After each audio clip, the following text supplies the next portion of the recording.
হয়ে গেলে জুলেখা মেয়ে ছেলে ব্যাপার তো জানেন ভাই, একটু যদি ওর দিক থেকে কথা করেন তো জীবন ফেটে ফেটে কেন মরে ভাগ হারিয়া জুলেখা কেঁদে গেছে নানিরা।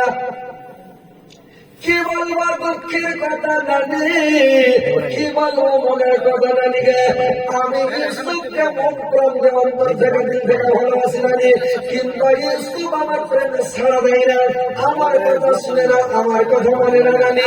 কি করে ইউসুফকে রাজি করবো নানি গে, আমার খেতে বসে খাওয়া যায় না, বিছানায় শুয়ে ঘুম আসে না, কোন সময় আমি শান্তি পাই না। প্যারা এত খারাপ জিনিস খাতারনাক জিনিস রে ভাই, কোন সময় চেন থাকবে না। তো বললেন নানিকে আমার এই অবস্থা হয়েছে।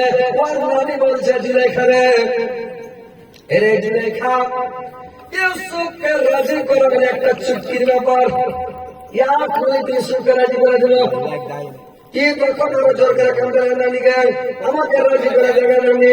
ওর নানি বলল জুলেখা রাজি করা যাবে কিন্তু টাকার খেল, টাকা লাগবে। বললে টাকা যত লাগবে পকেট থেকে চাবি বের করে ছড়ান বের করে দিয়ে দিল। নারী জয় লাগবে, জয় কোটি লাগবে লাগুক, কিন্তু আমি ইউসুফকে রাজি করে চাই নানি টাকার অভাব নাই। মিশরের রাষ্ট্রপতির স্ত্রী মানে জুলেখা, টাকার অভাব হবে না, রাষ্ট্রপতি টাকার অভাব হবে অনেক টাকা। নারী যত টাকা লাগবে মানে চাকরি দিয়ে দেবেন, জয় কোটি লাগবে লাগো, কিন্তু রাজি করে চাই। বললে ঠিক আছে। এই তখন বললো কি, মাঠের মধ্যে একটা বড় মাঠের ঘরে কুশরাখার মাঠ যে বড়, একদম বাড়কা মাঠের মধ্যে একটা ঘর তৈরি করতে লাগলো রে ভাই। বিশাল করে একটা ঘর তৈরি করলো, আলিশান ঘর একটা তৈরি করলো। আর ঘরটাকে তৈরি করে ঘরটাকে এমন কারিগরি দিয়ে তৈরি করলো, এমন মিস্ত্রি দিয়ে তৈরি করলো, ভিতরে যদি চিল্লা চেঁচিয়ে মরে যায় বাইরে আমার যাবে না। আর 7টা গেট তৈরি করে দিল, 7টা গেট তৈরি করলো।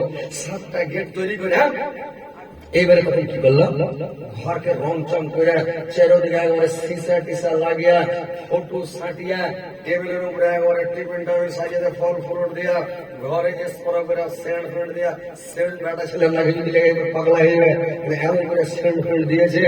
দিয়া জুলেখা সাইজা খুলে ইউসুফ বলছে চলো ঘর চলো। ইউসুফ হাঁটছে, ইউসুফ আগে আগে যাচ্ছে ভাই। জুলেখা পাছা দিক থেকে কপাটের ঘুমকা লাগাইছে, খিল ঢুকছে, গেট বন্ধ করতে করতে জুলেখার ভিতরে যে 7টা গেট বন্ধ, 7টা গেটকে লাগিয়ে দিয়ে এইবার ঘরের মধ্যে যখন চলে গেছে ভাই, এবার চট করে করেছে কি, জুলেখার কাপড় ধরে সবকে খুলে ফেলে দিল, উলঙ্গ হয়ে এবার খাটের ওপরে শুয়ে গেল। যেমন উলঙ্গ হয়ে যাওয়া ইউসুফ আলাইহিস সালাম চট করে মুখটা ঘুরে দিয়ে বলে ছি ছি জুলেখা, ছি ছি ছি জুলেখা। জুলেখা বলছে ইউসুফ তুমি তাড়াতাড়ি আমার কাছে আসো, তুমি তাড়াতাড়ি আমার কাছে আসো, তোমার দিলের তামান্না মিটিয়ে নাও, তোমার মনের আশা মিটিয়ে নাও, তুমি তাড়াতাড়ি আমার কাছে আসো। ইউসুফ দেরি করিও না। ইউসুফ চট করে মুখটা ঘুরে বলতে ছি ছি ছি জুলেখা, তোমাকে লজ্জা করা দরকার, শরম করা দরকার জুলেখা। এখানে জ্ঞানের কথা দেখছেন, এখনকার মানুষের আরো বড় বড় চক্কর দেখবে নাকি, কিন্তু যেমন উলঙ্গ হওয়াই চট করে ঘুরে যাবে। ছি ছি জুলেখা, তোমাকে লজ্জা করা দরকার, শরম করা দরকার। যেদিন তোমার স্বামী আজিজ মিশর আমাকে কিনে এনেছিল, সেদিন তোমাকে কি বলেছিল জুলেখা, তুমি কি ভুলে গেছ? আমাকে সন্তান রূপে গ্রহণ করেছিল, বেটা স্বীকার করেছিল এটা আমার বেটা, আর বেটা বলে কিনেছ আমাকে, বেটা বলে মানুষ করেছ, বেটা বলছো আমাকে, আর এত বড় নোংরা কাজ তুমি করেছ জুলেখা, ছি ছি, তোমাকে লজ্জা করা দরকার। জুলেখা ইউসুফের কথাটা কম নাই না, ইউসুফকে বলছে ইউসুফ তোমার মাথার চুলটি কত সুন্দর, চুলটি দেখা জীব ভরে যাচ্ছে ইউসুফ। মেয়ে ছেলে যদি চুল দেখে বাটা ছেলেটা একটু হিরো চুল, চ্যাংড়াটা যদি পয়সা হয় হ্যান্ডিকা হয়, কিন্তু আমাকে চুল বলে চলবে না। হিরো ছেলেটাকে চুল ভালো করে পছন্দ করে, চুল ভালো লাগে বডি যদি গেলে গামাটা হয় চলবে না, চুলের আগামনে চুলের আগামনে হাঙ্গা চলবে, বুঝলেন? এবার বলছি ইউসুফ, তোমার চোখ দুটা কত সুন্দর, চোখ দুটা দেখে যে ভরে যাচ্ছে। ইউসুফ আল্লাহ জুলেখা, আমি যেদিন মরে যাবো কবর চলে যাবো রে জুলেখা, আমার চোখটা গুলে মাটিতে পড়ে যাবে, আমার চোখের পানি গুলো গলে গলে জমিয়ে পড়ে যাবে, আমার চোখটা চিরাস্তার জন্ম মেয়েরা জুলেখা। জুলেখা বলছে ইউসুফ, তোমার মুখটা কত সুন্দর, তোমার মুখটা দেখে জি ভরে যাচ্ছে।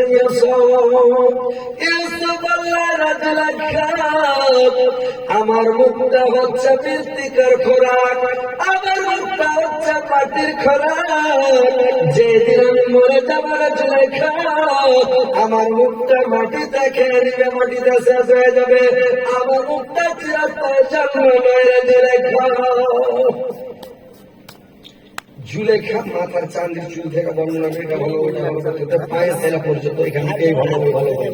ইউসুফ আর জবাব দিতে আছে, জুলেখা চট করে উঠে এসে টেবিলের উপরে একটা মূর্তি আছে, কাঠের মূর্তি, পাথরের মূর্তি কিংবা মাটির মূর্তি, মূর্তিটা গড়িয়ে যায় জুলেখা, ওড়না খানা নিয়ে গেল আর ওড়না খানা নিয়ে যায় ওই মূর্তিটার চোখের উপরে ঢেকে দিলে যাতে মূর্তি দেখতে না পায়।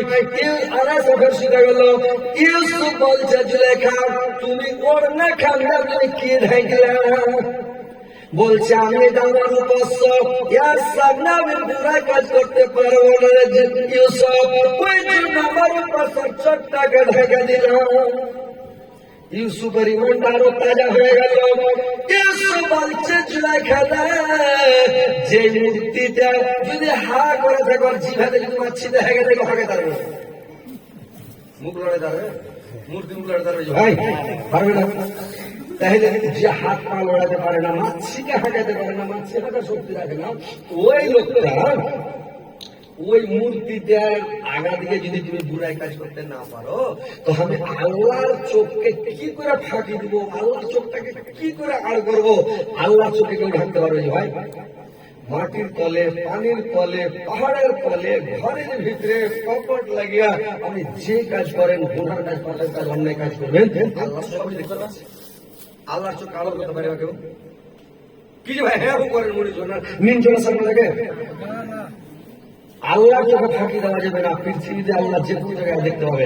একটা ছাত্রকে প্রশ্ন করছে মাস্টার, বলছে রে বাবা তুমি বলো তো পৃথিবীতে সব জায়গায় চোখ বড় কার? তো ছাত্রটা বলছে পৃথিবীর মধ্যে সব জায়গায় চোখ বড় হলো রেলগাড়ি।